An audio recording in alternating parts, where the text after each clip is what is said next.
Now then, guys, welcome back to the George Scaife LFC channel, and welcome to your match preview for the Everton game on the Saturday afternoon, I guess. Listen, there's a lot to go through today in regards to the team. I think there are about 3 or 4 positions, genuinely, which I reckon are up for grabs in this game. So, your likes of your centre-back pairing, your goalkeeper, maybe Salah, Gravenberch, they're all locked in, right? Szoboszlai, but it's like, where does Szoboszlai play? Who plays off the left? Who plays up front even? You know, Isak played midweek, does he play again? I'd love to hear from you in the comments. Let me know what you think, and I'm going to obviously reply back with what I think straight away. And also, I'm going to get into the comment section straight away after this vid, so come and let me know your thoughts instantly, and I'll be there discussing, hopefully building that community down below. We're very close to 20k subs. Make sure you follow along, you know what I mean? Thanks for the support. Listen, some stats, some hot streaks, if you like.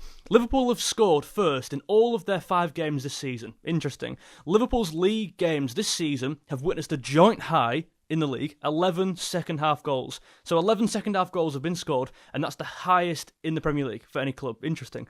Everton have not been behind at the break in any of their last 9 games. David Moyes has lost each of his last 9 visits to Anfield with 4 different clubs. Is the writing on the wall already before it's even started? I don't know. I think this Everton side are coming in with plenty of confidence. You look at players like Grealish, started really well, Dewsbury Hall as well, and Jai, we know what he can do. Listen, I think they're a striker away. I don't think Beto's up to scratch, to be honest with you. And ironically, he was like their best player in the previous game. He had an unreal game. I must say that. Fair play to him, credit where it's due. I believe they're a striker away from doing something serious this year. I really do. Maybe another midfield player, maybe another centre-back, a bit more depth there. But this is a confident side who here won't be fearing too much, in my opinion. Let's get into my team. I'd love to hear yours in the comments. I think Alisson starts as normal. I don't think there's any surprises here with Van Dijk and Konate. I'm going to, as always, put us on the attack here just so I can fit us on the screen. And for the purpose of this, I'll move Alisson up. Just because usually I cut him off and it's like we've only got 10 men. Just for the purpose of this, Alisson's in goal, right? Obviously. Right back and left back are tough.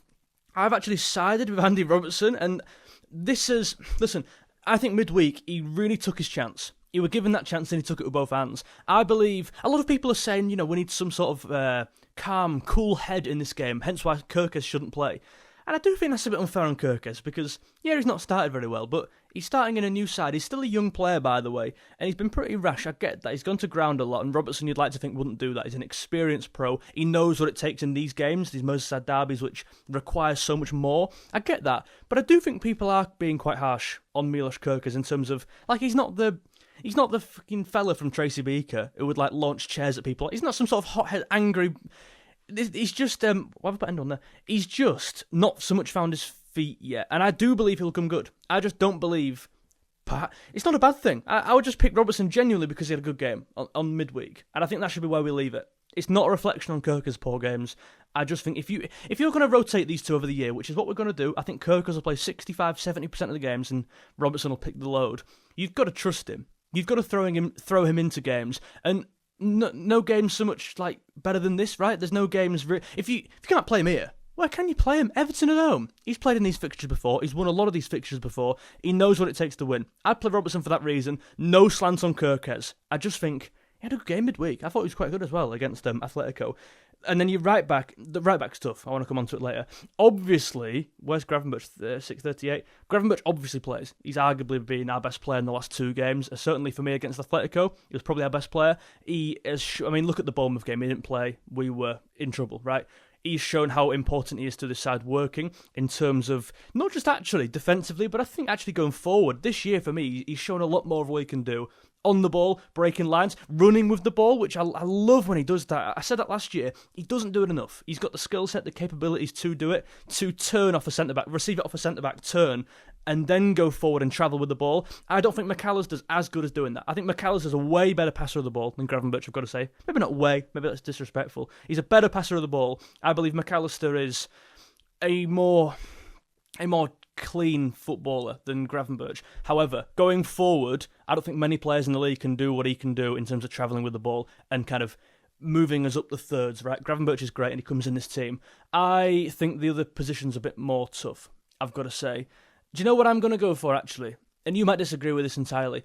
I don't think Isak starts. Firstly, I literally just watched the press conference then, and Arne Slot says Isak's feeling it more than ever, apparently, and he played 60 minutes, obviously. I don't think he starts. I don't think we're in a rush to bring him in. Do you know why risk? If we play him now, and he gets injured, you'll be thinking, well, we could have just played Ekitike. We're in no rush to play him, let's be real.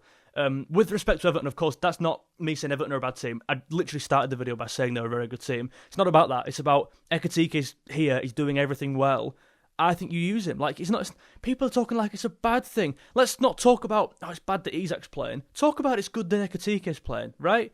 But back your players, get behind your players. And I do think Ekitike will be a victim of he's second best. Even though Ekitike is amazing, in any other team in the world, he'd probably be the best striker in their team. But he's at like one of the only teams in the world where he's not actually the best striker in the team, yet he's doing everything well. I feel bad for him. He starts this game for me. He deserves a start. It's crazy. He's been one of our best players this year. Ekitike starts. I do think Isak comes on off the bench, and maybe Ekitike goes to the left because contrary to a lot of people's opinions here, I might change my mind. I'm not going to change my mind because I made it up before I did this vid and I was happy with it. Where's 10? There. Where's Verts? Where am I here? There. And Salah 11. There.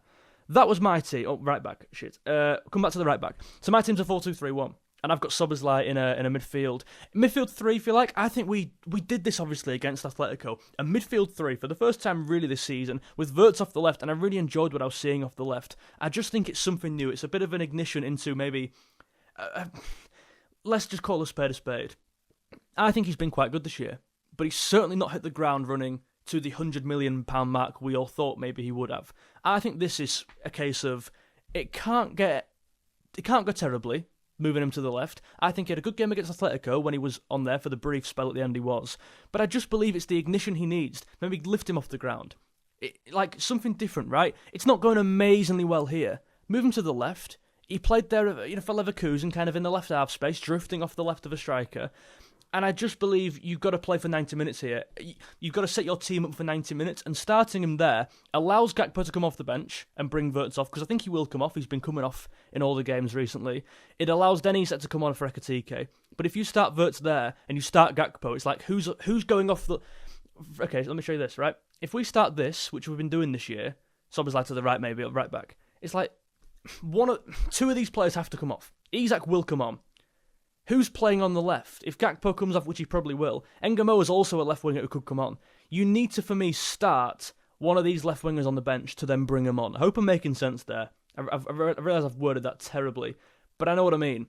I think Verts allows more of an impact to happen from the bench in Gakpo. I think Gakpo is a great bench player. And again, don't talk about how bad it is that you're dropping Gakpo. Talk about how good it is you've got him on from the bench. I think he's a real impact. I think Curtis Jones knows what these games take, and I think that'll be a great option, but I don't know if he's fully fit. I know he's been in training now, he's fully back. I believe he'll be on the bench and he might come on. I just think Szoboszlai adds a bit of something in there. A bit of something. Everton are a physical side. Like under Moyes, you know how these sides set up, right? And credit to him because they're very fucking good at it. Salah, back to his best. We saw it against Atletico. Really good performance. He comes in off the back of that. And then Verts something new. Szoboszlai, it's not even a case for me of like, oh, well, you can play him to kind of pack out the midfield. I said we should play him against Arsenal and Newcastle in midfield. Obviously played right back and he was amazing, so I was wrong. But I do stand by the idea of that. I do think the idea would have worked in terms of bulking out the midfield against Newcastle, Joelinton, Bruno, Tonali. I wouldn't even play him there for that reason against Everton. I don't believe their central midfield pivot is absolutely amazing. Certainly not on Newcastle's level with respect to Everton or on Arsenal's level, right? You're looking at two of the best midfields in the world there. Hence why you triple up on them, if you like, give the numerical advantage. I just think you play him there because he's a good footballer and a 10. I think that's as simple as that needs to be. And you let him play there, and you let him express himself. You let him make... I think allowing him to play there, firstly, because I'll play Frimpong. I've got to say, I play Frimpong. I thought Bradley had a good game when he came on against Burnley, in my opinion. And I know a lot of people disagree with that. I don't know why. Maybe he wasn't as strong against Atletico when he came on off the bench, but I thought physically, he knows what these games take. I've no doubt that Frimpong will work in these games and will rise to that level. But it's like, I've seen it from Bradley already. I know he can deliver. I know Frimpong can deliver, but I've not seen it with my eyes yet. I believe he can. That's why I'm playing him, by the way, because I believe he was that good against Atletico. I believe he was that good in the tackle, and that he brought that intensity, which is massive in these kind of games, right? But I was speaking about Salah. Is it a coincidence these two played together and Salah scored a goal, and he was like really threatening all game, getting close to the goal? It's like, obviously, shit, crazy discovery. Moving a player close to goal gets him more goals. and he plays better in front of goal. And Frimpong allows him to do that, right? Bradley maybe less so. And Szoboszlai playing there definitely less so, in my opinion. That's my team, I've got to say. And also, Frimpong, right? I think defensively we've got to talk about this. I'm making a TikTok later on this. George Scaife LFC on TikTok if you're not following there already. Frimpong, like, he was branded as this not a very good defender because what? He's playing high up in Leverkusen's side. Is that it? This is the best one. People were saying Frimpong's not a good defender because he's fast. Therefore, surely he must rely on his pace and he can't tackle. Man, come on. Seriously, right? You're talking nonsense. There's my team. I'd love to know what you think. In terms of substitutions, I think Isak definitely plays. I think Gakpo definitely comes on. I think Jones plays if he's fully fit. And I think Kerkez comes on. I think they're your 4 subs in the game. Obviously, if we're holding on here, you bring Endo on. I think Engamo is a decent option if we need it. But I do believe when you've got Gakpo on the bench, you use him instead of Engamoa, personally. I'd love to hear your thoughts down below. Listen, Bradley's our bench is so underrated, mate. I really do believe that because you've got a plethora of players here you could bring on. You could bring on any 5 of them, 7, 8. Chuck Chiesa in there who's been coming on this season. 8 players right now. It's like, great, we're laughing. I'd love to know what you guys think. In terms of score prediction, I think Liverpool win this game 2-1. I don't believe we keep a clean sheet. They're scoring goals. And they're looking exciting. They're looking confident more than anything. Certainly Grealish, and that's going to be a big threat down here. But allowing Szoboszlai, obviously Szoboszlai's got them legs, right? We saw against Atletico, we're playing this like 4-3-3, and he was playing on the right side, and he was covering this ground. That'd be so great to combat that, in my opinion. I'd love to know your thoughts. Score prediction, please, down below, and let me know your team you play against Everton on the Saturday morning. Guys, thank you for the support as always. Make sure you're subscribing to show even more support and join the community down below. See you later on. I'll be in the comments straight away. Get involved. Bye.